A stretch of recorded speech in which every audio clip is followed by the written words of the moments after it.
When Tasha Reynolds, a dedicated neonatal nurse from a working-class background, falls in love with Evan Lancaster, heir to a technology empire, their worlds collide in ways neither expected. Their unexpected pregnancy becomes the catalyst that forces them to confront generations of family secrets, racial prejudice, and the true cost of choosing love over legacy.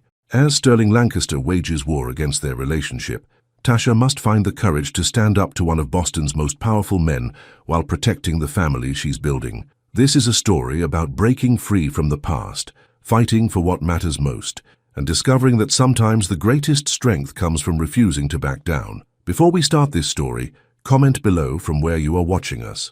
Tasha Reynolds straightened her neonatal nurse's uniform and took a deep breath before entering Boston Memorial Hospital. At 29, she'd already overcome more obstacles than most people face in a lifetime. Raised by her grandmother in a working-class neighborhood after her parents died in a car accident, Tasha had fought hard for everything she had. "Morning, Tasha," called Dr. Wilson from the nurses' station. "We've got 3 newborns coming in from delivery today." Tasha smiled. "I'll check on the incubators right away." Working with babies was her passion. Their innocence and complete dependence on her care gave her life meaning. But lately, her thoughts had been drifting to another person who was becoming equally important in her life, Evan Lancaster. Just thinking his name made her heart beat faster. They'd met almost exactly a year ago, right here in this hospital. Evan had been visiting a friend's wife who'd just had twins, and he'd looked completely lost in the maternity ward. "Can I help you?" Tasha had asked, noticing his confused expression as he studied the hospital directory. When he looked up, their eyes locked. Evan wasn't what most people expected. Despite being heir to the Lancaster fortune and technology empire, he wasn't flashy or arrogant. Instead, he was soft-spoken, with kind eyes that crinkled when he smiled. "I'm trying to find room 302, he'd said. "My friend's wife just had twins." "I'll take you there," Tasha had offered, trying to ignore the strange flutter in her stomach. That brief encounter had led to coffee in the hospital cafeteria, which turned into dinner the following week, and before long they were seeing each other regularly. Now, as Tasha checked the vital signs of a premature baby girl, her mind wandered to the home pregnancy test she'd taken that morning. Positive. She was going to have Evan's baby. They hadn't planned this. They'd been careful, taking their relationship slowly, savoring each moment. But somehow, fate had other plans. How would Evan react? They'd never really discussed children or marriage. Would he be happy? Scared? Would he stand by her? "Nurse Reynolds," called Dr. Wilson, interrupting her thoughts. "The Lewis baby needs his medication." Tasha pushed her personal concerns aside and focused on her work. That was one thing her grandmother had taught her. No matter what was happening in your personal life, you showed up and did your job with excellence. That evening, Tasha sat in her modest apartment, waiting for Evan. She'd texted him earlier, asking if he could come over after work. They needed to talk. The knock on her door came precisely at 7. Evan was always punctual. "Hey," he said, greeting her with a gentle kiss. "Everything okay?" Your text sounded serious. Tasha took his hand and led him to the couch. Evan Lancaster didn't look like a billionaire's son in his simple blue sweater and jeans. His light brown hair was slightly tousled, and his warm eyes searched her face with concern. "Evan, I need to tell you something," Tasha began, her heart pounding. "I'm pregnant." The room fell silent. Evan's expression froze, his eyes widening as he processed her words. Then, to Tasha's surprise, tears welled in his eyes. "A baby? We're having a baby?" His voice broke with emotion. Before she could respond, he pulled her into his arms, holding her like she was the most precious thing in the world. "Are you happy about this?" Tasha asked, barely above a whisper. Evan pulled back, cupping her face in his hands. "Happy doesn't begin to describe it. Tasha, I love you. I've known for months that I want to spend my life with you." Relief flooded through her. "I was so worried about how you'd react. I know we haven't talked about this, but a family with you, it's everything I want." His eyes shone with genuine joy. For the rest of the evening, they talked about the future, doctor's appointments, where they might live, even possible names. Evan never once mentioned his father, or how Sterling Lancaster might react to the news, and Tasha didn't ask. Tonight was about them and their baby. The Lancaster estate sat on 10 acres of prime real estate just outside Boston.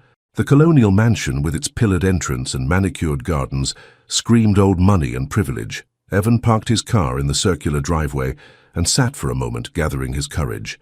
He hadn't told Tasha he was coming here today. She didn't need the stress of his father's reaction while she was carrying their child.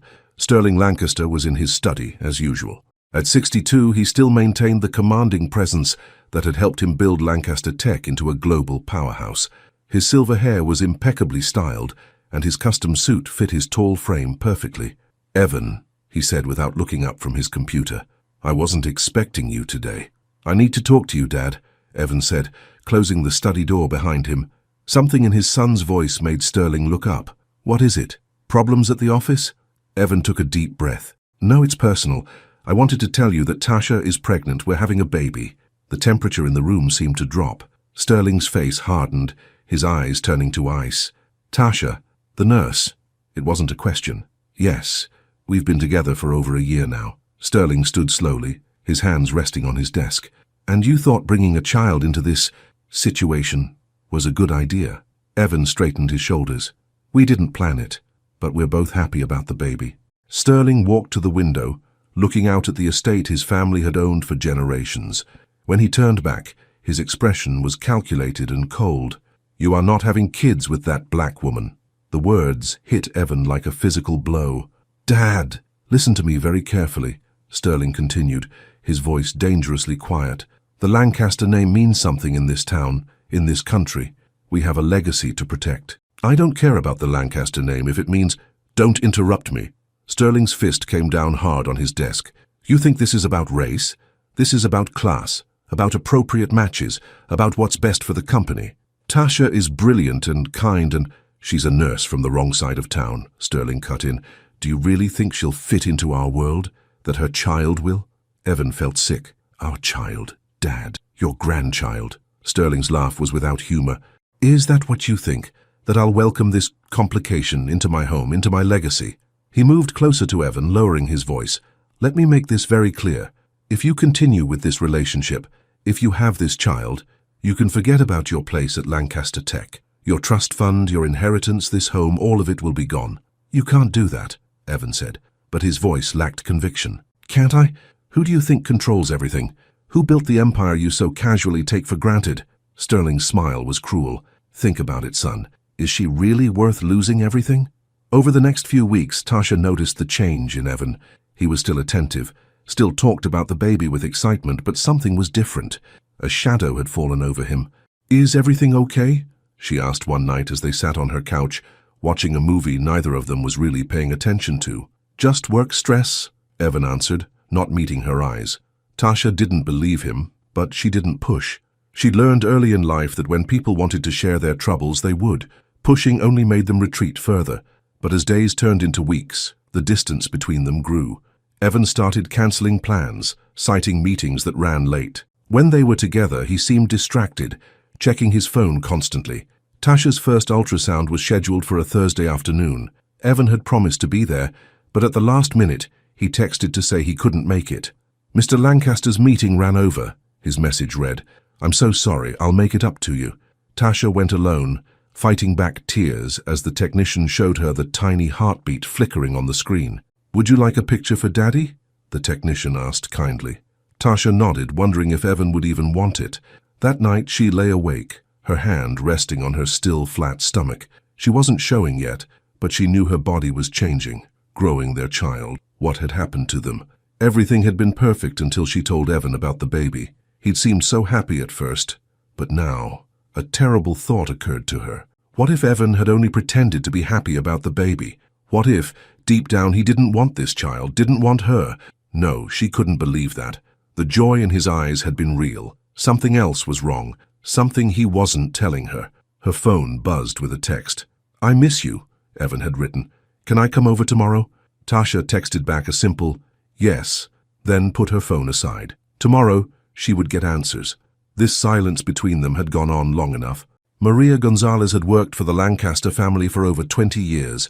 As Sterling's housekeeper, she knew more about the family's secrets than anyone. She'd watched Evan grow from a sensitive boy into a kind but often conflicted man, constantly trying to please his demanding father. When she overheard Sterling's threat about the baby, her heart broke for Evan. She remembered all too well what had happened to Evan's mother, Sophia. The official story was that she had died from an illness when Evan was 4. But Maria knew the truth. Sophia had left after years of Sterling's emotional abuse and controlling behavior. Sterling had used his power and money to erase her from their lives, telling everyone, including Evan, that she had died. Today, Maria was cleaning Sterling's study when she overheard him on the phone. "Everything is under control," Sterling was saying. "Evan knows what's at stake. He'll make the right decision." After a pause, he continued, "The girl is nothing to worry about. She'll be out of the picture soon enough. I've dealt with unwanted attachments before." Maria's hand trembled as she dusted the bookshelves. She knew what she had to do. The next day, Tasha was preparing dinner for Evan's visit when her doorbell rang. Expecting Evan, she was surprised to find an older Latina woman standing there instead. "Tasha Reynolds?" the woman asked, looking nervously over her shoulder. "Yes, that's me. My name is Maria Gonzalez. I work for the Lancaster family." She clutched her purse tightly. "May I come in? There's something you need to know." Tasha hesitated, then stepped aside to let the woman enter. "I shouldn't be here," Maria said once they were inside. "If Mr. Lancaster knew I was talking to you, I'd lose my job. But I can't stay silent anymore." "What is this about?" Tasha asked, a knot forming in her stomach. "It's about Evan, about why he's been pulling away from you." Maria took a deep breath. "I overheard Mr. Lancaster threatening him. He told Evan that if he had a child with you, he would cut him off completely. No inheritance, no job, nothing." Tasha felt like the floor was tilting beneath her. "Because I'm black?" Maria nodded sadly. "Mr. Lancaster's exact words were, 'You are not having kids with that black woman.'" Tasha sank onto her couch, her hand instinctively going to her stomach. "There's more," Maria continued. "Yesterday I heard him on the phone saying that you'll be out of the picture soon enough. He said he's dealt with unwanted attachments before." "Evan knows about this? About what his father said?" Tasha's voice was barely audible. "Yes, he argued with his father, but..." Maria shrugged helplessly. "Mr. Lancaster has controlled Evan his whole life, made him doubt himself, and now he's threatening to take everything away." After Maria left, Tasha sat alone in her apartment, rage and hurt battling inside her. So this was why Evan had been pulling away. Not because he didn't want their baby, but because his father had threatened him, and Evan hadn't told her, hadn't trusted her enough to share this burden. Her doorbell rang again, and this time it was Evan, smiling nervously, holding a bouquet of flowers. "Tasha, I've missed you," he began, but stopped when he saw her expression. "What's wrong?" Tasha looked at the man she loved, the father of her child, and made a decision. This wouldn't be like her other relationships, where she accepted less than she deserved. This time she would fight. "I know what your father said," she told him, her voice steady despite the pain in her heart. "I know everything." Evan's face crumpled. "Tasha, I can explain." "No," she interrupted. "No more explanations. No more secrets." She picked up her car keys. "Take me to your father's house now." "What? Why would you want to go there?" Tasha's eyes flashed with determination. "Because it's time he met the mother of his grandchild. It's time he looked me in the eye and said what he really thinks." "Tasha, please, this isn't a good idea. Your father is a man who thinks he can control our lives, our future, our child." Tasha's voice was firm.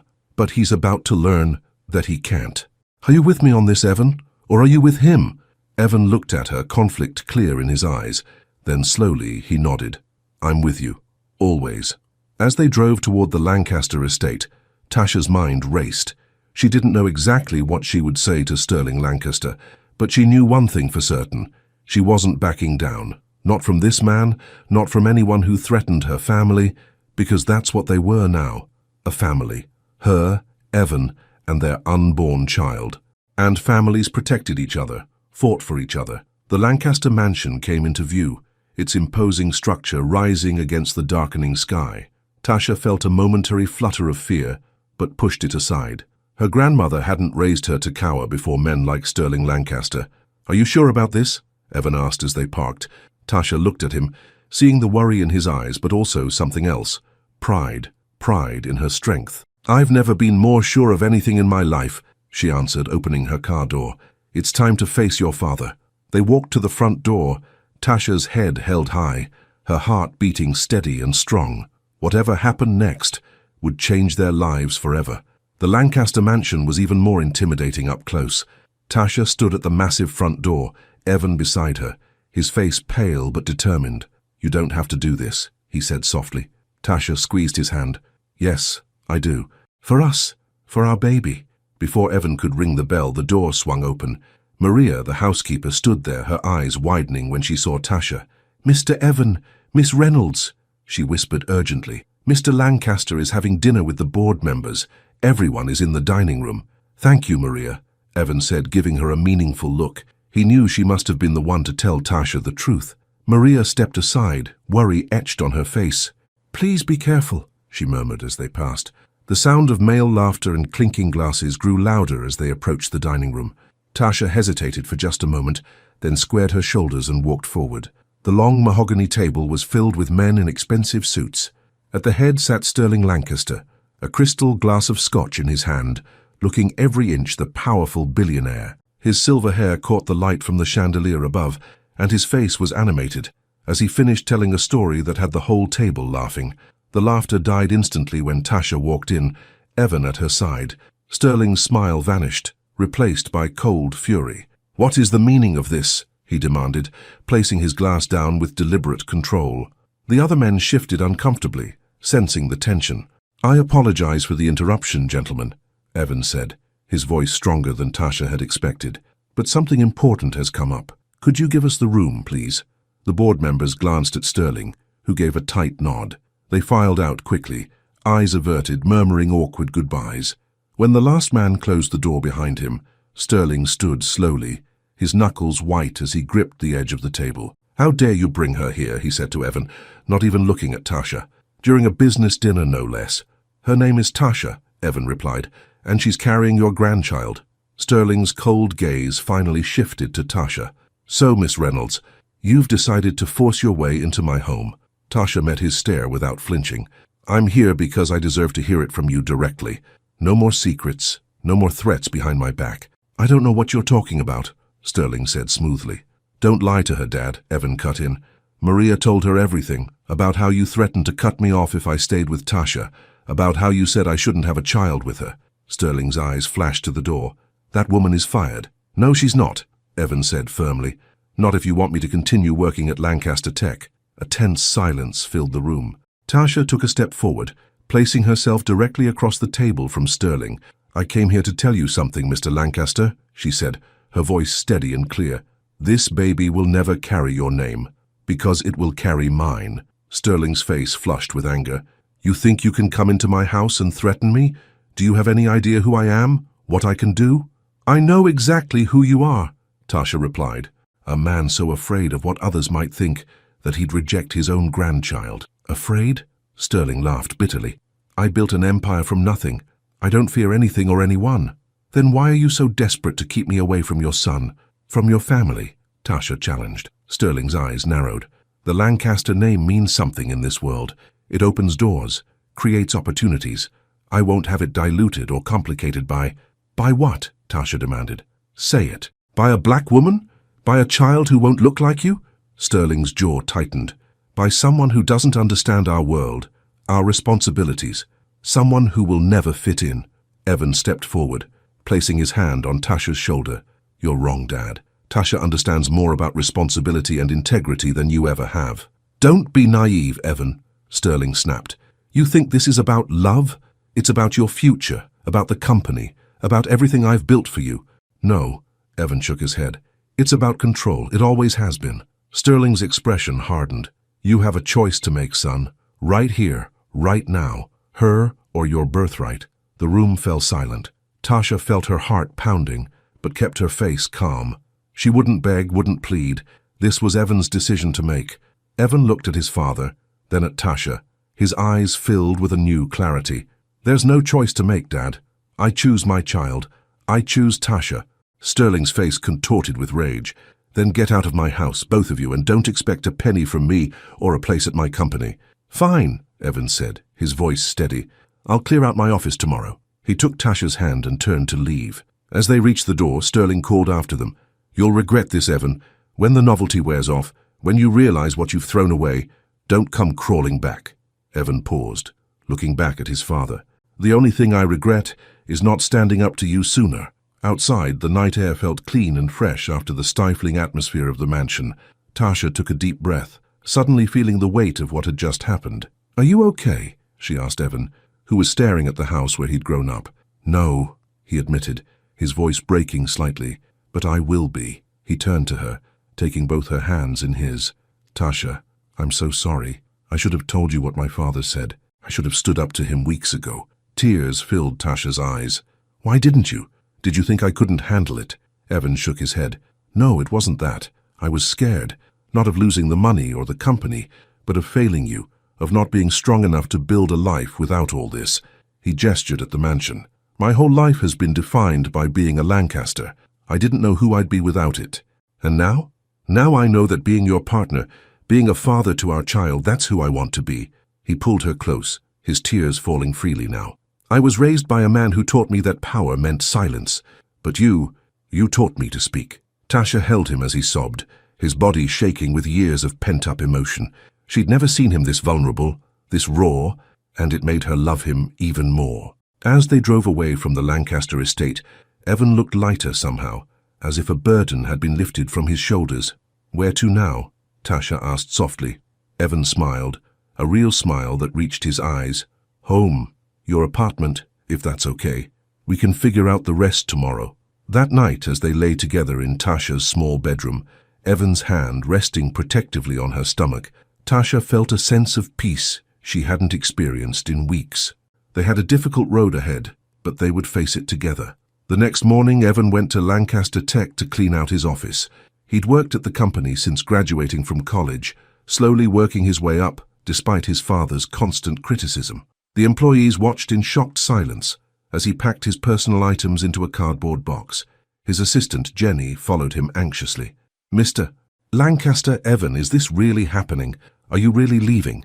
Evan nodded, looking around at the office he'd called his second home for years. It's time, Jenny. But don't worry, you'll be fine. It's not me I'm worried about, she said, lowering her voice. Your father has been in meetings with the board all morning. There are rumors flying everywhere.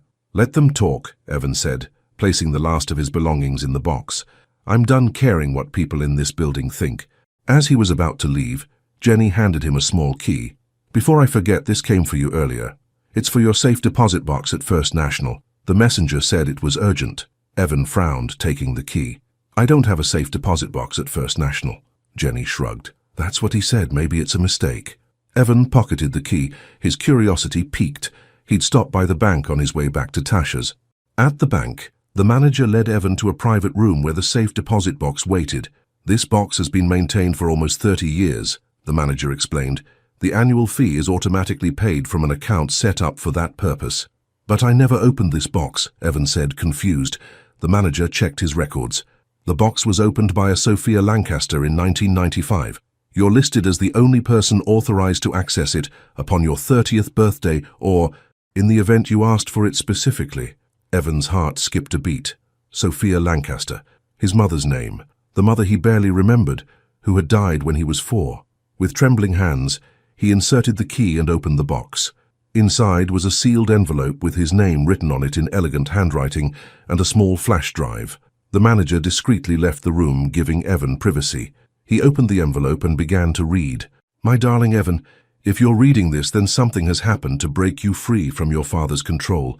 I always prayed this day would come. What you've been told about me is a lie. I did not die when you were 4.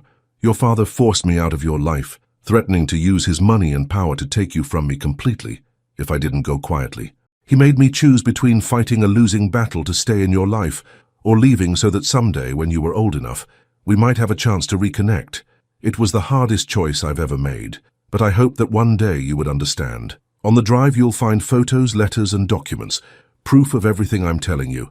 You'll also find the truth about why your father was so determined to erase me from your life. I am a woman of color, Evan. My mother was black, my father Lebanese. Your father fell in love with me in college when he was just Sterling, not yet the mighty Sterling Lancaster. But when his father threatened to disinherit him, he chose his legacy over our love. Years later, when we reconnected and I became pregnant with you, he convinced me that things would be different. They weren't. As you grew and began to look more like me, his fear of the truth coming out grew too. I've watched you from afar all these years, my beautiful son. I've seen the man you've become, and I am so proud. If you're reading this, it means you found the courage to stand up to your father. I'm enclosing my contact information. It may no longer be current by the time you read this, but I've left a trail for you to follow if you wish to find me. Whatever you decide, know that I have loved you every day of your life. Your mother, Sophia. Evan read the letter 3 times, tears streaming down his face. His mother was alive. All these years, she'd been alive, watching from a distance, waiting for him to break free from his father. With shaking hands, he plugged the flash drive into his phone. It contained dozens of photos. His mother holding him as a baby, playing with him in a park, pictures of her family. In one photo, Evan could clearly see his own features reflected in his maternal grandmother's face. There were also documents, legal papers showing how Sterling had threatened to use his money and connections to get full custody if Sophia didn't disappear, bank statements showing regular payments to keep her silent, even a signed agreement where she relinquished all parental rights in exchange for his allowing her to live without harassment. The final document was the most damning, a letter from Sterling to his own father, written before Evan was born, explaining how he'd made a mistake with a woman who wasn't suitable for the Lancaster name, but that he would handle it to protect the family legacy. Evan sat in the bank's private room for over an hour, absorbing the truth of his past, of his father's betrayal.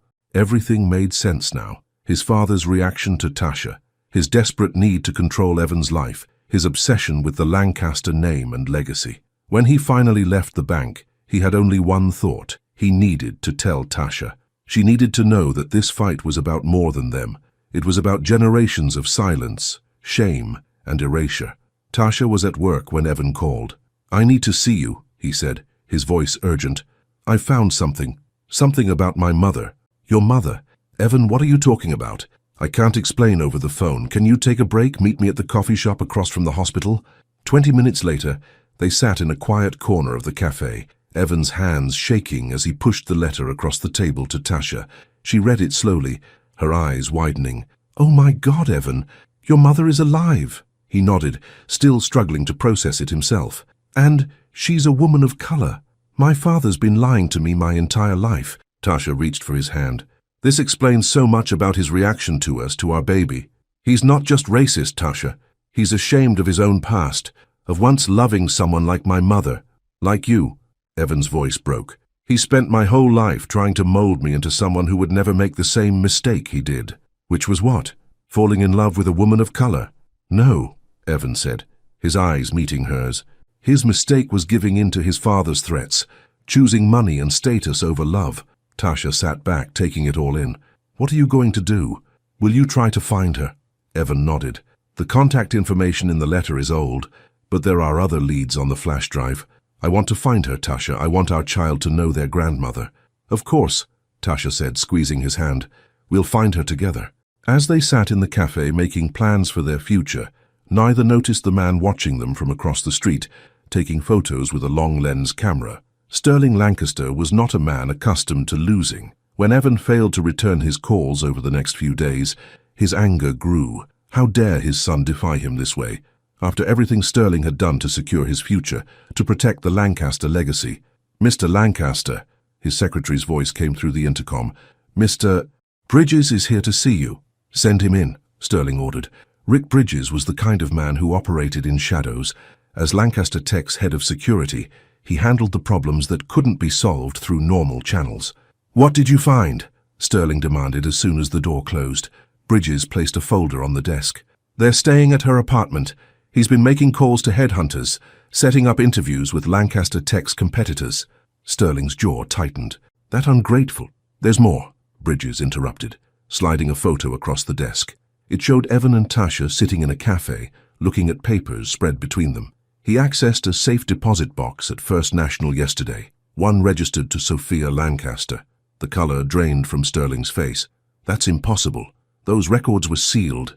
That account was closed years ago." Bridges shook his head. "Apparently not. And based on their conversation afterward, which my guy partially overheard, Evan now knows the truth about his mother."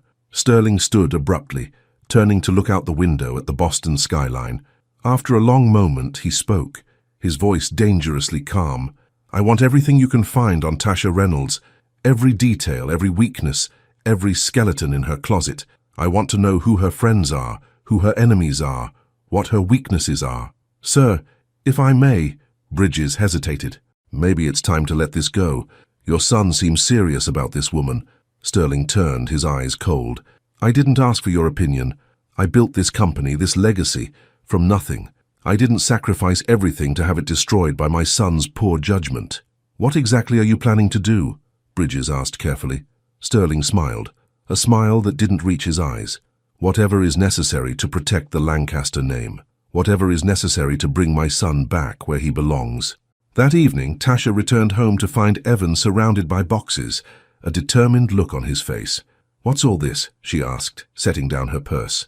I've been thinking, he said, his eyes bright with excitement. Why wait? Why keep living separately when we're starting a family? I think we should move in together, find a new place, a fresh start for both of us. Tasha smiled, touched by his enthusiasm. I'd like that. But Evan, we don't have to rush. We've both been through a lot these past few days. He came to her, taking her hands in his. I know, but I'm done wasting time, Tasha. I've lived my whole life following my father's script, waiting for his approval. I don't want to wait anymore. I want to build our life on our terms. What about your job, your career? I've already had 3 interviews.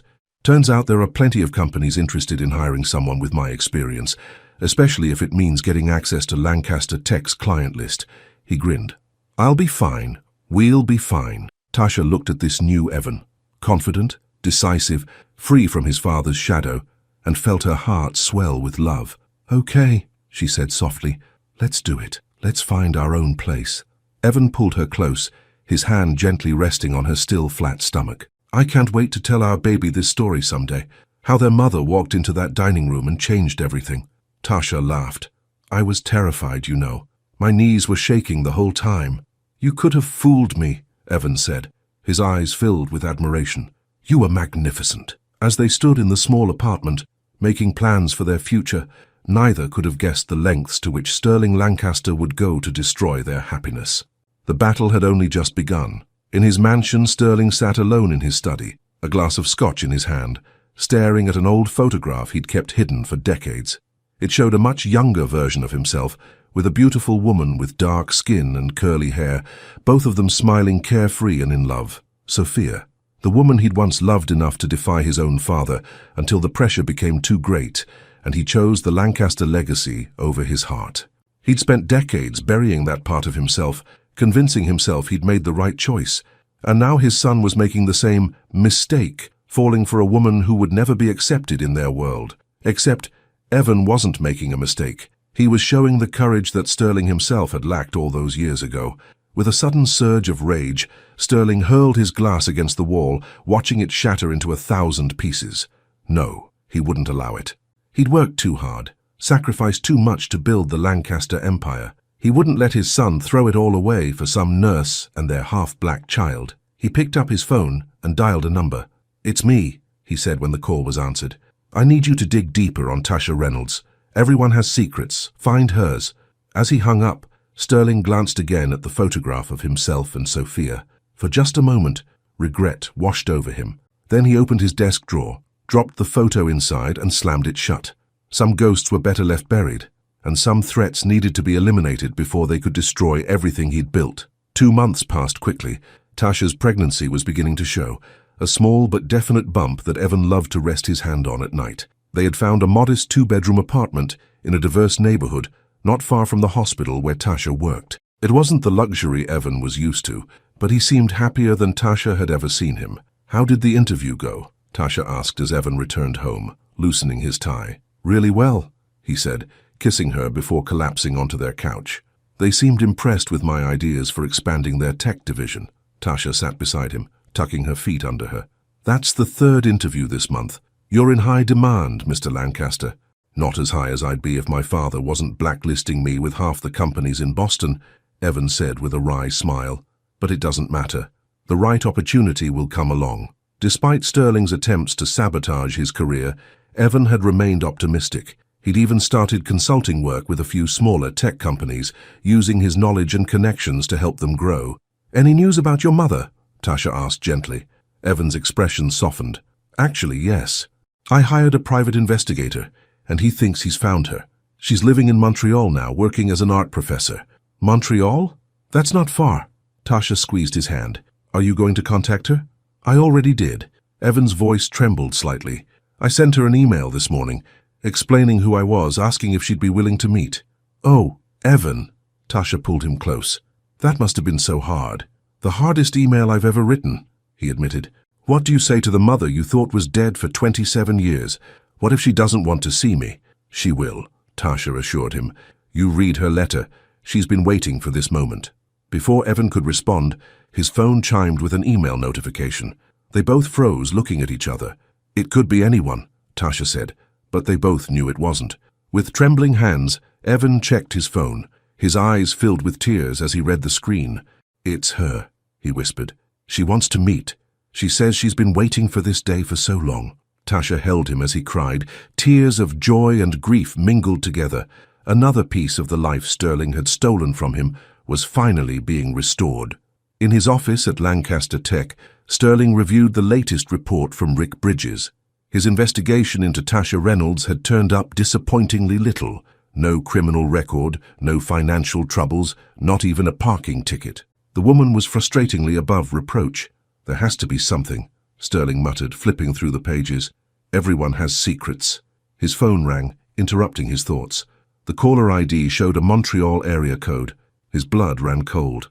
"Hello, Sterling," said a voice he hadn't heard in decades but would recognize anywhere. "It's been a long time." "Sophia," he managed to say, his mouth suddenly dry. "How did you get this number?" "The same way our son found me," she replied. "He's a smart man, Sterling. He takes after his mother that way." Sterling's grip tightened on the phone. "What do you want?" "Nothing from you," Sophia said, her voice cool and controlled. "I'm calling as a courtesy. Evan has contacted me.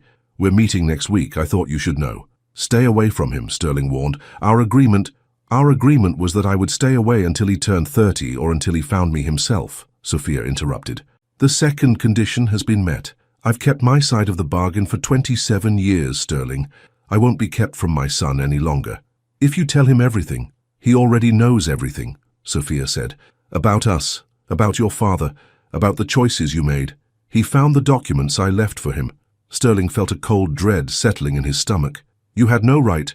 "I had every right," Sophia cut in, her voice sharp. "He's my son too.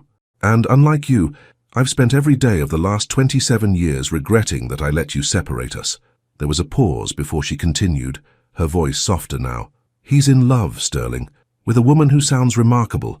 They're having a baby. He told you about her." Sterling couldn't hide his surprise. "Of course he did. He's proud of her, as he should be." Another pause. "Don't make the same mistake twice, Sterling. Don't let your prejudice and pride cost you your son and your grandchild." The line went dead. Sterling sat motionless, staring at the phone in his hand. Then, with a roar of rage, he swept everything off his desk, sending papers, his computer, and family photos crashing to the floor. His secretary rushed in, alarmed by the noise. "Mr. Lancaster, is everything all right?" "Get out!" he shouted, and she quickly retreated, closing the door behind her. Alone again, Sterling bent down and picked up one of the fallen photographs, a picture of Evan at his college graduation, standing proudly in his cap and gown, Sterling's hand on his shoulder. They were both smiling, but looking at it now, Sterling could see the tension in Evan's posture, the slightly forced nature of his smile. Had he really been such a terrible father? Had his determination to protect the Lancaster name, to give Evan every advantage, really driven his son away? No. This wasn't his fault. It was that woman, Tasha. She had turned Evan against him just like Sophia had all those years ago. History was repeating itself, and once again, Sterling was losing everything he cared about. But not this time. This time, he would fight back. This time, he would win. Tasha was finishing her shift at the hospital when she noticed a woman she didn't recognize watching her from the waiting area. The woman was elegantly dressed, probably in her early 60s, with light brown skin and silver streaks in her dark curly hair. As Tasha approached the nurse's station, the woman stood and walked toward her. "Tasha Reynolds?" she asked, her voice carrying a slight accent that Tasha couldn't quite place. "Yes," Tasha replied cautiously. "Can I help you?" The woman smiled, and something about that smile seemed familiar. "My name is Sophia Lancaster. I'm Evan's mother." Tasha's hand went to her mouth in surprise. "Sophia, but I thought Evan said you were meeting him tomorrow in Montreal." "I couldn't wait," Sophia admitted. "I flew in this morning. I wanted to meet the woman my son loves before our reunion." She glanced at Tasha's small baby bump. "And the mother of my grandchild." Tasha didn't know what to say. This woman, who had been absent from Evan's life for so long, who he had believed dead until recently, was standing before her, looking at her with kind, intelligent eyes, so much like Evan's. "Would you have coffee with me?" Sophia asked. "I know this is unexpected, but I've waited so long to be part of Evan's life again. I want to know the woman who helped bring him back to me." Something in Sophia's gentle manner put Tasha at ease. "My shift just ended. There's a cafe across the street." As they sat together, Sophia told Tasha about her life, how she'd met Sterling in college, fallen deeply in love with him despite his family's disapproval, and later reconnected with him years after graduation. "When I got pregnant with Evan, Sterling promised things would be different," she explained, stirring her coffee. "He said he was his own man now, that he didn't care what his father thought. But when Evan was born, when Sterling's father threatened to disinherit him if he publicly acknowledged me as his wife, he changed. He chose his inheritance over you," Tasha said softly. Sophia nodded. "Over us." As Evan grew and began to look more like me, Sterling became paranoid that people would realize I wasn't the white European wife he'd later told everyone about, the woman who supposedly died when Evan was 4. How could he do that? Erase you from Evan's life? "Money and power can accomplish almost anything," Sophia said sadly. "He gave me a choice. Leave quietly with a settlement that would support me comfortably, or fight a losing battle in courts he controlled, with judges he could influence. If I fought, he promised I would lose Evan completely." "So you left," Tasha said, understanding in her eyes. "The greatest regret of my life," Sophia admitted. "But I made sure to leave a way back, a way for Evan to find me when he was ready, when he was beyond Sterling's control. And now he has," Tasha said with a smile. Sophia reached across the table, taking Tasha's hand. "Because of you. You gave him the strength to stand up to his father, to choose love over legacy." Tasha felt tears welling in her eyes. "I didn't do anything special. I just refused to let Sterling intimidate me." "That is special," Sophia insisted. "Sterling Lancaster has spent a lifetime intimidating people. Believe me, I know." As they talked, Tasha felt a growing connection to this elegant, resilient woman. By the time they parted, Tasha had invited Sophia to their apartment for dinner that evening, eager to surprise Evan with his mother's early arrival. Neither noticed the man in the dark sedan across the street, photographing their meeting. When Evan arrived home that evening, he was surprised to find Tasha cooking an elaborate meal. "What's the occasion?" he asked, sniffing the delicious aromas filling their small kitchen. Tasha smiled mysteriously. "We're having a guest for dinner." Before Evan could ask who, the doorbell rang. Tasha wiped her hands on a towel. "Can you get that? I need to check on the roast." Puzzled, Evan opened the door and froze. The woman standing there was older than in the photos he'd seen, with more silver in her hair, more lines around her eyes. But those eyes, his eyes, were exactly the same. "Mom?" he whispered, the word feeling strange on his tongue. Sophia nodded, tears streaming down her face. "Evan, my beautiful boy." They fell into each other's arms, 27 years of separation dissolving in an instant. Tasha watched from the kitchen doorway, her own eyes wet with tears. That evening was filled with stories, laughter, and healing. Sophia brought albums of photos she'd taken from a distance throughout Evan's life, at school events Sterling hadn't attended, at college games, even his graduation, where she'd sat in the back, her heart bursting with pride, but unable to approach her own son. "You were there?" Evan asked in wonder, looking at the photos. "All this time?" "As much as I could be," Sophia said. "I had private investigators give me reports, send me photos. I knew your favorite foods, your hobbies, your first girlfriend. But why didn't you contact me sooner?" There was no accusation in Evan's voice, only curiosity. Sophia explained about the agreement with Sterling, about her fear that trying to reconnect too soon would only hurt Evan more. "I had to wait until you were ready to break free from your father's control," she said, "until you were strong enough to withstand whatever he might do. And now I am," Evan said, taking Tasha's hand. "Because of Tasha." As the evening wound down, Sophia presented them with a gift, a small wooden cradle, beautifully carved. "This was yours when you were a baby," she told Evan. "I managed to take it with me when I left. I've been saving it, hoping someday." Evan ran his fingers over the smooth wood, emotion choking him. "It's perfect, thank you." Later, after Sophia had gone to her hotel with plans to return the next day, Evan and Tasha lay in bed, his hand resting on her growing belly. "Thank you," he whispered, "for bringing my mother back to me." Tasha smiled in the darkness. "I just arranged dinner. You found her yourself." "But I wouldn't have had the courage without you," Evan insisted. You showed me what real strength looks like when you walked into my father's dining room that night. Tasha turned to face him. Your mother is amazing, Evan. I can see so much of her in you. Her kindness, her quiet strength. I want our child to know her, Evan said. To have the grandmother I never got to have. They will, Tasha promised, snuggling closer to him. We're building a new family, Evan. One based on love, not legacy. The next morning, Rick Bridges placed a folder on Sterling's desk. You were right, sir, there was more to find. Sterling opened the folder to see photos of Tasha and Sophia having coffee together, entering Tasha's apartment building, and later, Sophia embracing Evan at the door. She's already here, Sterling said flatly. She went to Tasha first. Yes, sir, and there's more. Bridges slid another document across the desk. I did some digging into Tasha's family background. Her grandmother raised her after her parents died, correct? Sterling nodded impatiently. What of it? The grandmother, Elaine Reynolds, worked as a housekeeper for a wealthy family in Boston before retiring. The Whitfields.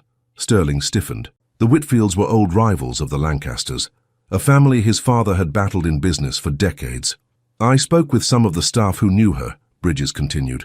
Apparently, before she worked for the Whitfields, Elaine Reynolds was briefly employed by your father. She was fired under unpleasant circumstances. Sterling leaned forward. What circumstances? The details are murky, but there were allegations that your father made inappropriate advances. When she refused him, he fired her and made sure she couldn't get work with any other family in their social circle. The Whitfields hired her as a sort of rebellion against your father. Sterling sat back, processing this information. Are you suggesting that Tasha's relationship with my son is some sort of revenge plot? That she deliberately targeted Evan because of something that happened between her grandmother and my father? Bridges shrugged. I'm just providing the information, sir. But it is quite a coincidence, don't you think?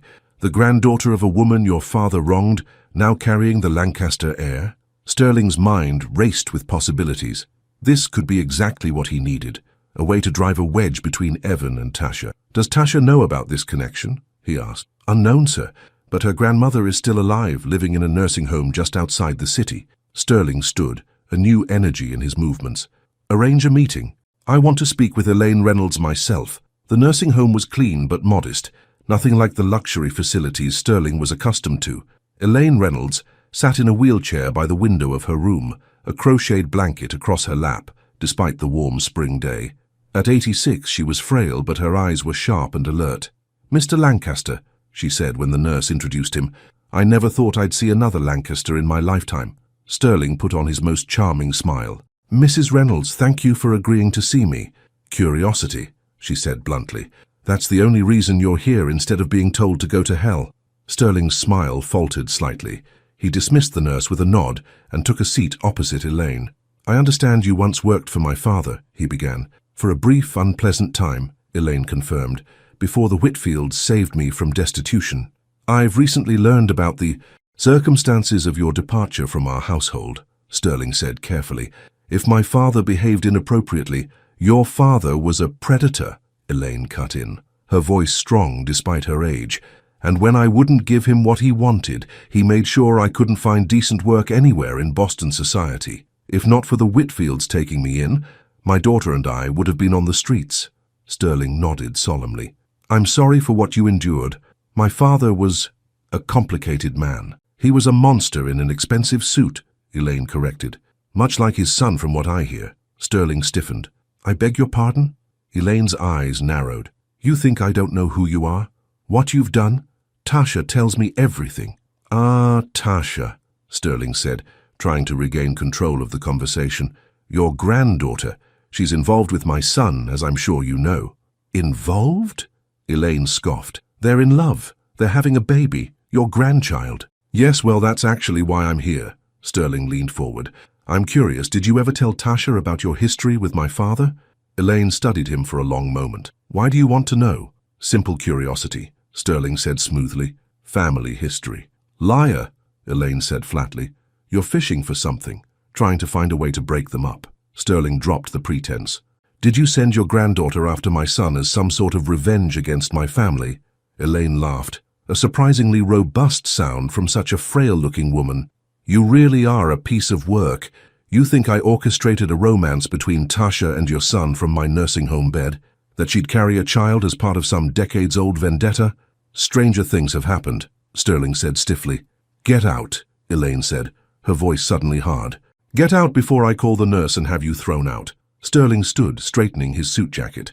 Your granddaughter isn't good enough for my son, Mrs. Reynolds. She never will be, and I will do whatever it takes to protect the Lancaster legacy. Elaine's eyes flashed with anger. The Lancaster legacy? Let me tell you about that legacy, Sterling. Your father was a predator who used his power to abuse women, and you're a man who drove away the woman he loved because she wasn't white enough for your family name, who lied to his son about his own mother. Sterling felt the blood drain from his face. How do you... Tasha tells me everything, Elaine repeated, including about Sophia's visit yesterday. You Lancasters think you're untouchable, that your money puts you above everyone else. But you're about to learn a hard lesson from my granddaughter. She's stronger than you could ever imagine. As Sterling turned to leave, Elaine called after him. One more thing, Mr. Lancaster. Yes, I did tell Tasha about my history with your father.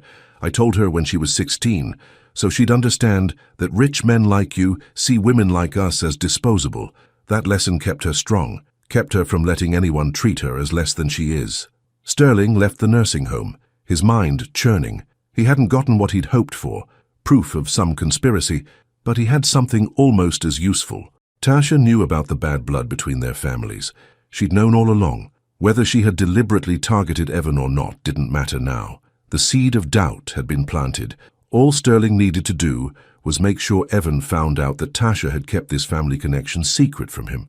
The next few days were some of the happiest of Evan's life. Having his mother back filled a void he hadn't fully recognized until now. Sophia, Tasha, and Evan spent every available moment together, making up for lost time, planning for the baby's arrival. Sophia had decided to extend her stay in Boston, renting a small apartment nearby so she could be close to them. She and Tasha had formed an immediate bond, often spending time together while Evan was at interviews or working on his consulting projects.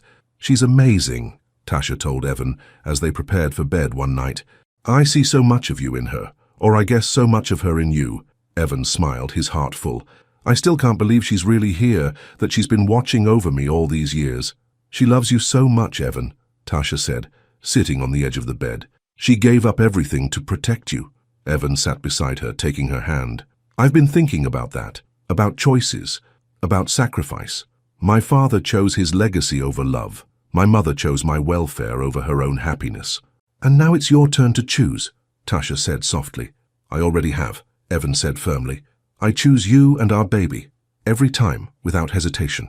As they embraced, Evan's phone buzzed with a text message. He ignored it, but it buzzed again, and then a third time. You should check that, Tasha said. It might be important.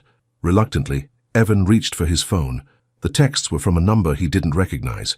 Did your girlfriend tell you about her grandmother and your grandfather? Ask her. She's been keeping secrets. Attached was a photo of Sterling at what appeared to be a nursing home, sitting across from an elderly woman in a wheelchair. What is it? Tasha asked, seeing Evan's confused expression. He showed her the texts. Do you know what this is about? Is that your grandmother? Tasha took the phone, her face paling as she looked at the photo. Yes, that's my grandmother, Elaine. Why is your father visiting her? I don't know, Evan said, a knot forming in his stomach. What's this about my grandfather? Did they know each other? Tasha sat very still, her eyes fixed on the photo. Yes, she finally said. They knew each other. Your grandfather? He was not a good man, Evan. What do you mean? Tasha took a deep breath. My grandmother worked for your grandfather briefly when my mother was a child. He made advances toward her. When she refused him, he fired her and blacklisted her with other wealthy families. The Whitfields hired her to spite him. Evan stared at her, processing this information.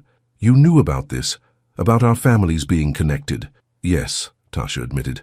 My grandmother told me the story when I was 16, to warn me about men with power and privilege. And you didn't think to mention this when we started dating, when you found out I was a Lancaster. Evan's voice had an edge to it now. At first I didn't make the connection, Tasha explained. The Lancaster she worked for was Howard Lancaster. I didn't realize that was your grandfather until much later. And after you realized? Tasha hesitated. I didn't see how it was relevant. It happened decades ago, long before either of us was born. Evan stood up, pacing the room. Not relevant? Tasha, this is exactly the kind of thing my father would use to claim you targeted me on purpose, that this whole relationship is some kind of revenge plot. That's ridiculous, Tasha exclaimed. "I didn't even know you were a Lancaster when we met. You introduced yourself as just Evan, remember? But you figured it out eventually," Evan pressed. "And you still didn't tell me about this connection." Tasha stood too, her eyes flashing with hurt and anger. "Are you seriously suggesting I got pregnant on purpose as part of some decades-old vendetta, that I'm using you to get back at your family?" "No, I just—" Evan ran his hands through his hair in frustration. "I wish you had told me. Finding out like this, from my father of all people—" "I didn't tell you because it didn't matter," Tasha said firmly. "What happened between our grandparents has nothing to do with us, with our love." "But don't you see? This is exactly the kind of ammunition my father needs," Evan argued. "He'll use this to try to convince me that you've been playing me all along." "And is it working?" Tasha asked quietly. "Do you believe him? Do you doubt me now?" Evan stopped pacing, looking at the woman he loved, the mother of his child. Did he doubt her, even for a moment? "No," he said finally. "I don't doubt you. I know who you are, Tasha. I know your heart." The tension left Tasha's shoulders. "Then that's all that matters. Your father can spin whatever tales he wants. We know the truth." Evan pulled her into his arms. "I'm sorry.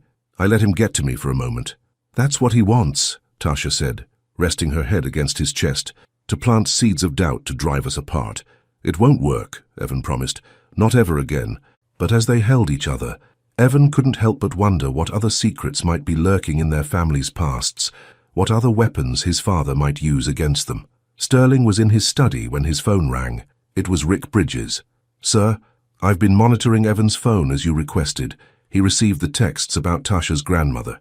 "And?" Sterling demanded. "What was his reaction?"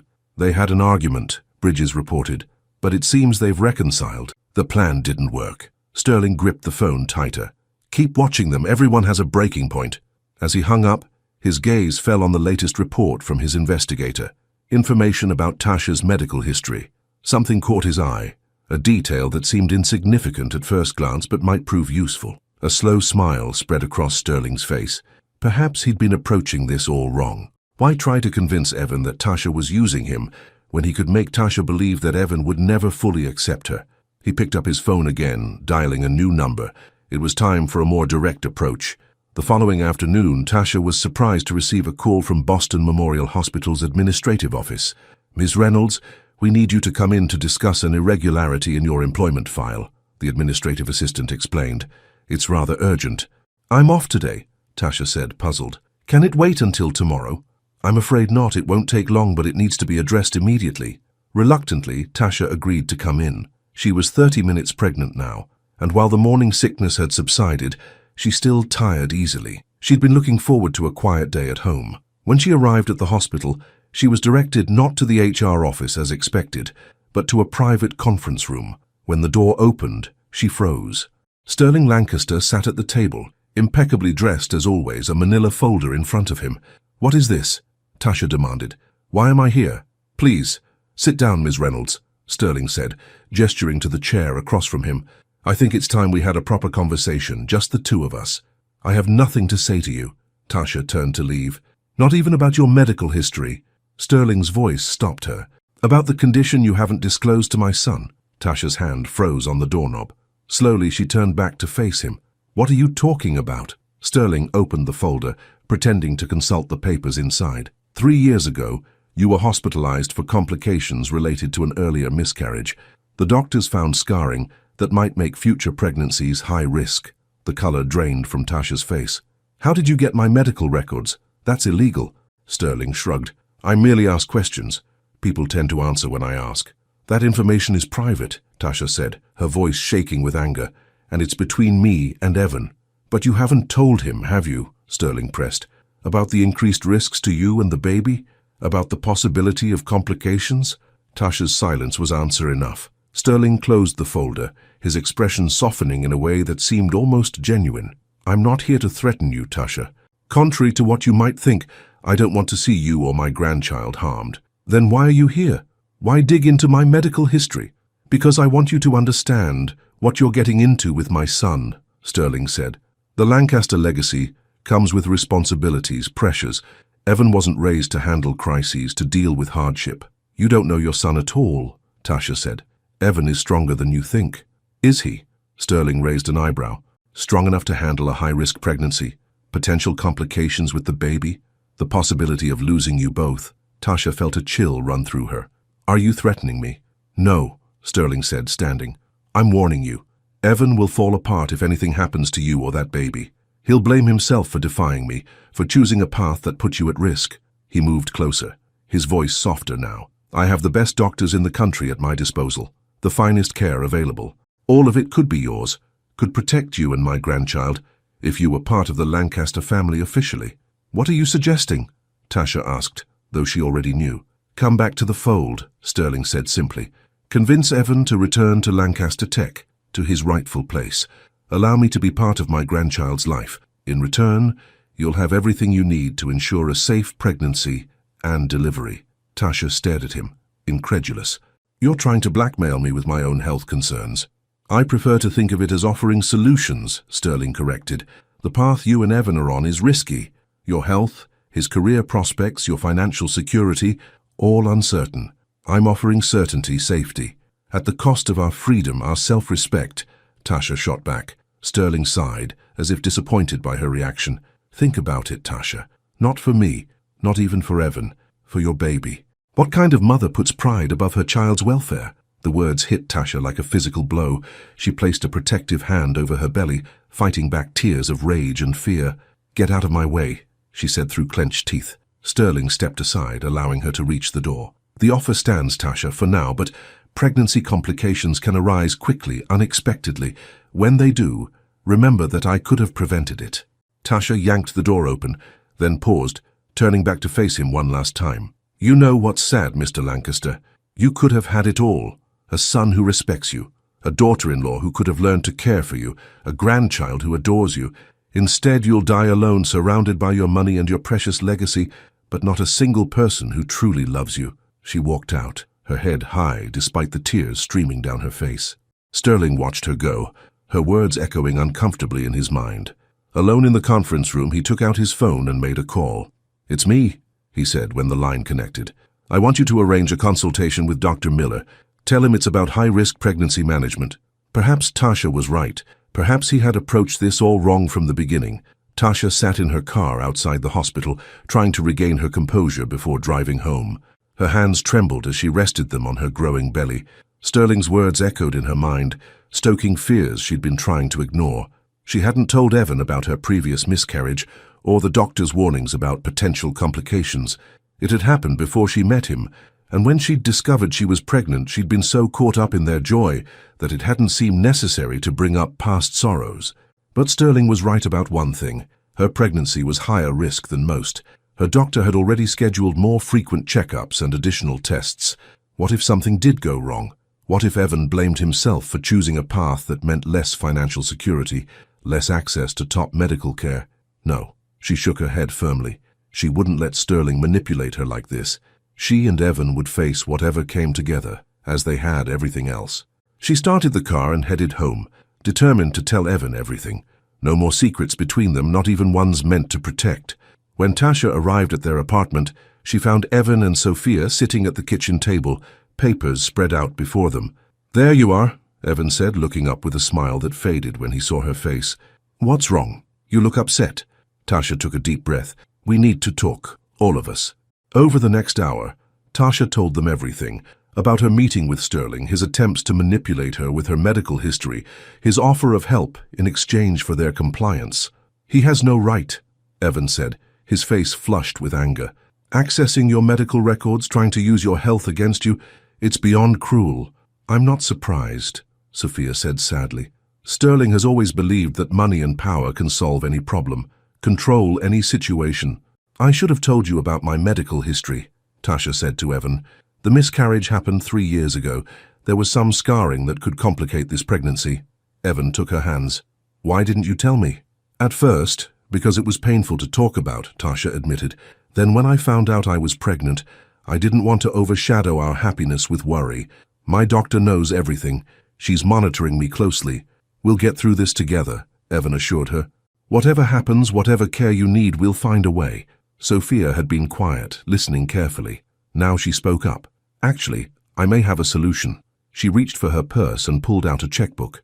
I received a substantial settlement from Sterling when I left. I've invested it well over the years. I'd like to help ensure you have the best medical care available. Mom, we can't ask you to— You're not asking, I'm offering, Sophia interrupted gently. This is my grandchild too. Let me do this. Tasha felt tears welling in her eyes. Thank you, Sophia, but it's not just about the money. Sterling made it sound like something is bound to go wrong, like I'm destined for complications. That's his manipulation talking, Sophia said firmly. Yes, there are risks, but many women with similar histories have perfectly healthy pregnancies and babies. We'll make sure you have the best care, but don't let Sterling's words plant fear in your heart. Evan stood suddenly, a determined look on his face. This has to stop.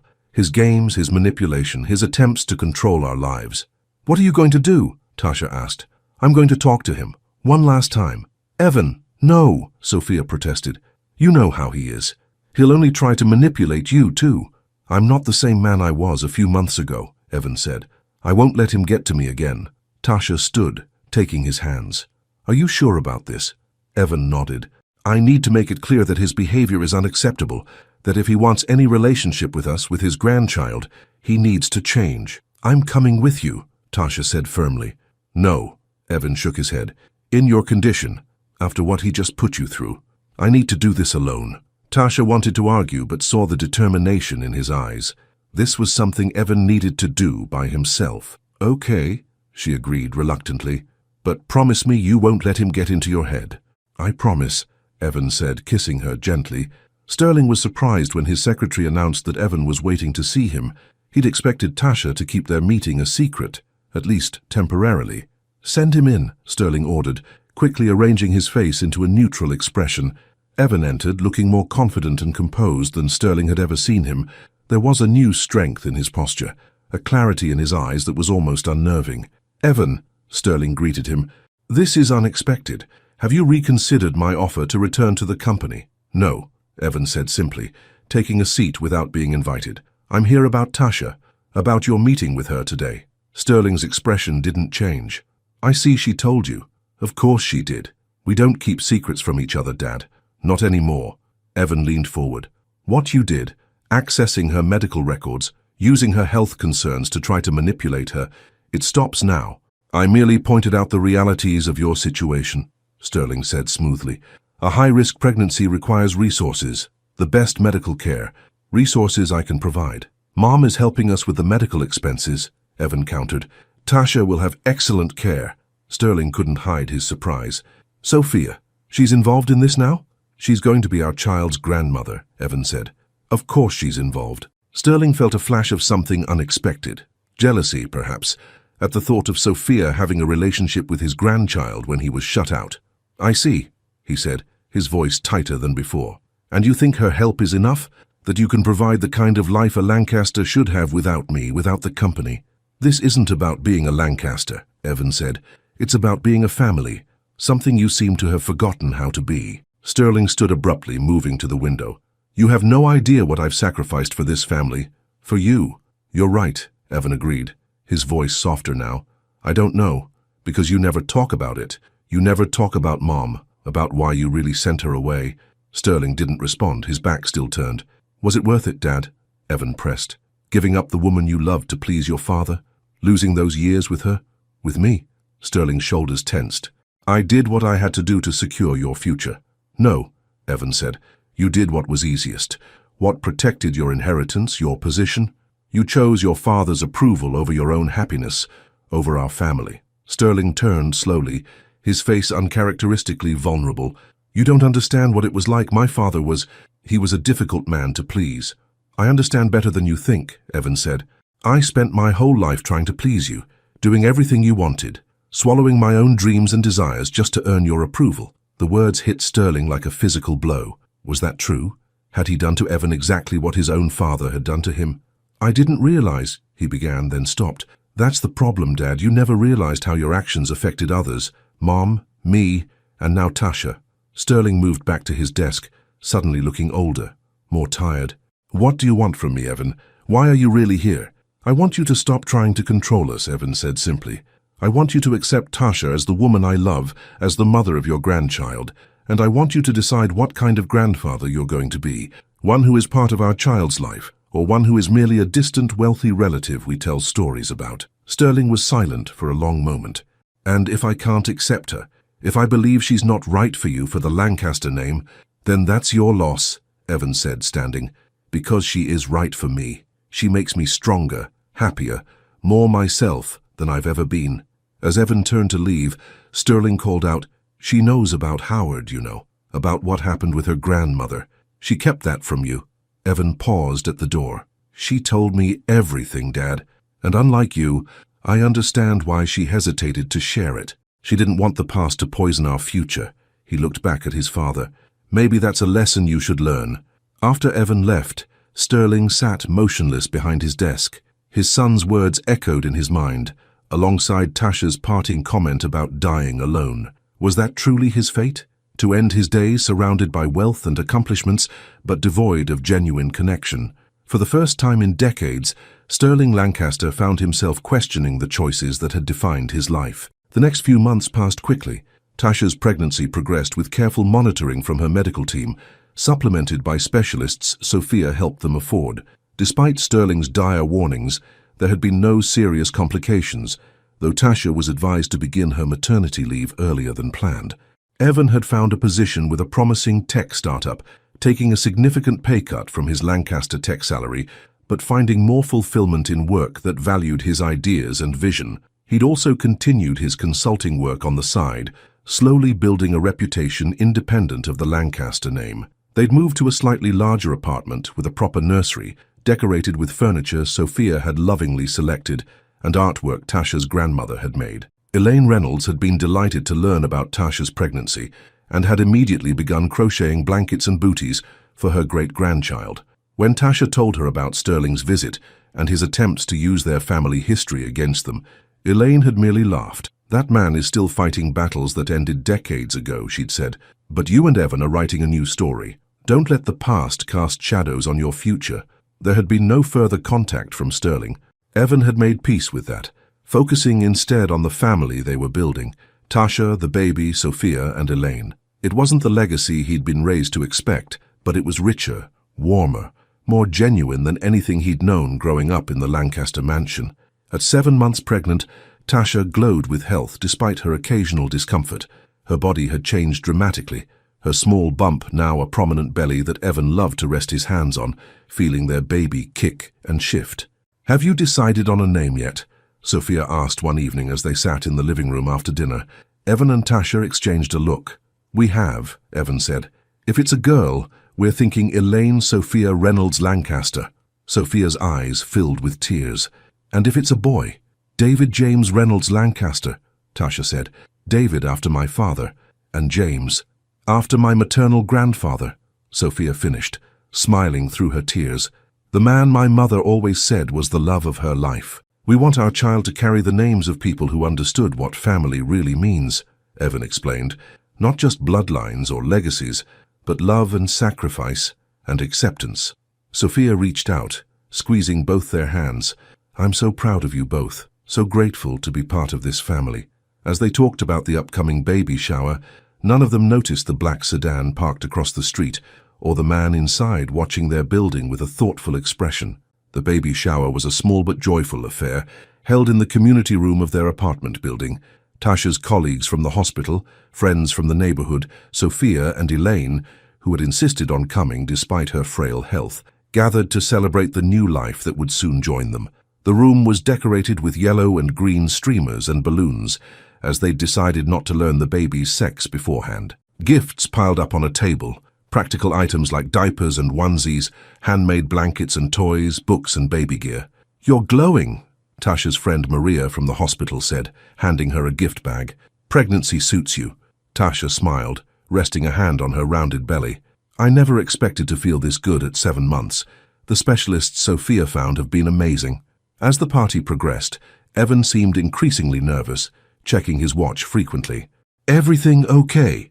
Tasha asked when he returned from his 3rd trip to their apartment. "Perfect," he assured her. "Just making sure everything is ready for my surprise." Tasha raised an eyebrow. "What surprise?" "If I told you, it wouldn't be a surprise," Evan teased, kissing her forehead. After the games and food, when it was time for gifts, Evan disappeared briefly and returned carrying a small, beautifully wrapped package. "This one's special," he said, placing it in Tasha's hands. "Open it first." Curious, Tasha carefully unwrapped the gift. Inside was a tiny baby onesie, soft white cotton embroidered with the name they'd chosen, Elaine Sophia or David James, depending on who arrived. "Evan, it's beautiful," Tasha whispered, running her fingers over the delicate stitching. "There's more," he said, his voice thick with emotion. Beneath the onesie was a framed photograph, a vibrant color image of a young Sophia holding baby Evan, both of them smiling at the camera, the love between them palpable even across the decades. "My mother found it in her things," Evan explained, one of the few pictures she managed to keep when she left. Tasha felt tears streaming down her face as she looked at the image of mother and son, seeing the echoes of Evan's face in his infant self, the joy in Sophia's eyes as she held her child. "Our baby will know their history," Evan said softly. "All of it. The good and the bad, the love and the loss. They'll know they come from people who fought for love, who chose each other despite everything." The room had fallen silent, everyone touched by the moment. Even Elaine was wiping tears from her wrinkled cheeks. The tender moment was interrupted by a knock at the door. One of Tasha's friends opened it, then turned with a surprised expression. "There's a delivery for Tasha and Evan," she announced. A delivery person entered carrying an enormous gift basket wrapped in cellophane and tied with a silver bow. There was no card visible. "Who sent this?" Tasha asked as the basket was placed before her. The delivery person shrugged. "The order just said it was for the baby shower. Everything's been paid for." Curious, Tasha began unwrapping the elaborate gift. Inside were the finest baby items money could buy. Organic cotton clothing, handcrafted toys, a sterling silver rattle, and a small velvet box. Tasha opened the box carefully. Inside was a delicate gold locket on a thin chain. When she clicked it open, she gasped. On one side was a tiny photograph of Evan as a baby, on the other, a picture of herself as an infant. "How is this possible?" she whispered, showing Evan. "Who would have these pictures? Who would put them together like this?" Evan took the locket, examining it with a frown. "This picture of me, only my father would have it. And the one of you, it's the same photo my grandmother kept on her nightstand," Tasha said, looking over at Elaine, who nodded in confirmation. At the bottom of the basket was a small cream-colored envelope. With trembling fingers, Tasha opened it and read the brief note inside. "For my grandchild. The past cannot be changed, but perhaps the future can be written differently. SL." Evan and Tasha exchanged a look of shock, Sterling Lancaster sending a gift to their baby shower, acknowledging their child as his grandchild. "Well," Sophia said, breaking the stunned silence, "it seems Sterling might be capable of surprise after all." The party continued, but Tasha couldn't stop thinking about the gift, about what it might mean. Was Sterling extending an olive branch, or was this another manipulation, another attempt to insert himself into their lives? Later that evening, after the guests had gone and Elaine had been taken back to her nursing home, Tasha sat on the couch with her feet in Evan's lap, enjoying a foot massage from her attentive partner. "What do you think it means?" she asked, still turning the locket over in her hands. "Your father's gift." Evan's hands continued their gentle work on her swollen feet. "I'm not sure. Maybe he's genuinely trying to make amends. Or maybe he's just ensuring he has a connection to his grandchild, regardless of how we feel. Should we reach out to him?" Tasha asked. "Thank him for the gift?" Evan was quiet for a moment. "Let's wait," he finally said. "See if this is just a gesture or if he's truly trying to change. My father has always been good at grand gestures when they serve his purpose." Tasha nodded, understanding Evan's caution. Sterling had hurt them both too deeply for trust to be easily restored. The peaceful moment was interrupted by Tasha's phone ringing. She didn't recognize the number but answered anyway. "Hello? Is this Tasha Reynolds?" asked a woman's voice, unfamiliar but with a hint of an accent similar to Sophia's. "Yes, this is Tasha. Who's calling?" There was a pause, then, "My name is Amara Okafor. I believe we have something in common." Tasha frowned. "So I'm sorry, do I know you?" "No," the woman said, "but you know my father, Sterling Lancaster." Tasha sat up straight, her heart pounding. "Your father?" "Yes," Amara confirmed. "I'm Sterling's first daughter, the one he never acknowledged." Tasha's eyes met Evan's, who was watching her with concern. "I'm sorry, did you say you're Sterling Lancaster's daughter?" Evan's eyes widened in shock. "I am," Amara continued. "I've been watching from a distance for years. never sure if I should come forward. But when I heard about you and Evan, about the baby, I realized it was time. Time for what? Tasha asked, her mouth dry. Time for the truth to come out. All of it. Amara's voice was steady, determined. Sterling Lancaster has more secrets than anyone knows, and I'm ready to talk. Tasha's hand went instinctively to her belly, to the child growing inside her, a child who, it seemed, had not just one half-sibling they didn't know about, but potentially more. Would you like to meet? Tasha asked, making a split-second decision. Tomorrow, perhaps? Yes, Amara said, sounding relieved. I'll text you a location. And Tasha, thank you for listening. I've been waiting a long time for someone who might understand. After the call ended, Tasha explained everything to Evan, watching as he processed this shocking revelation. Another child, he said numbly. My father has another child he never told me about. Apparently, Tasha said, taking his hand. The question is, what do we do with this information? Evan looked at her, his eyes troubled but resolute. We meet her, we hear what she has to say, and then we decide together what this means for our family. Tasha nodded, leaning against him, his arm coming around her protectively. Their child shifted inside her, a reminder of the new life that would soon join their complicated family tree. Whatever secrets Amara Okafor was ready to reveal, whatever new challenges lay ahead, they would face them as they had everything else, together, their love a shield against the storms of the past. As they sat in their quiet apartment, the locket from Sterling on the coffee table before them, Tasha thought about how far they'd come since that moment when she'd walked into the Lancaster dining room, head high, refusing to be intimidated. She hadn't known then that her act of defiance would unravel decades of secrets, bringing truth to light after years of darkness. She hadn't known that by standing up for herself and her child, she would start a chain reaction that would reshape not just her life and Evan's, but the entire Lancaster legacy. Now, as they waited to meet the sister Evan never knew existed, Tasha realized that their story was far from over. It was, in many ways, just beginning. The baby kicked, a strong, determined movement against her palm. Tasha smiled, placing Evan's hand over the spot. Feel that, she whispered. That's the future. Our future. And nothing, not your father, not the past, not even the secrets we don't know yet, can take that away from us. Evan nodded, his eyes filled with love and determination. Nothing, he agreed. Nothing at all. But as his phone chimed with a text, the location for tomorrow's meeting with Amara, they both knew that the road ahead might hold more challenges than they could possibly imagine. And somewhere across the city, in his mansion on the hill, Sterling Lancaster sat alone in his study, staring at a photograph of a young woman with his eyes and Sophia's smile, the daughter he'd denied, the family he'd abandoned. And he wondered if it was too late to right the wrongs of the past, to rebuild what his pride and fear had destroyed. Only time would tell. The end.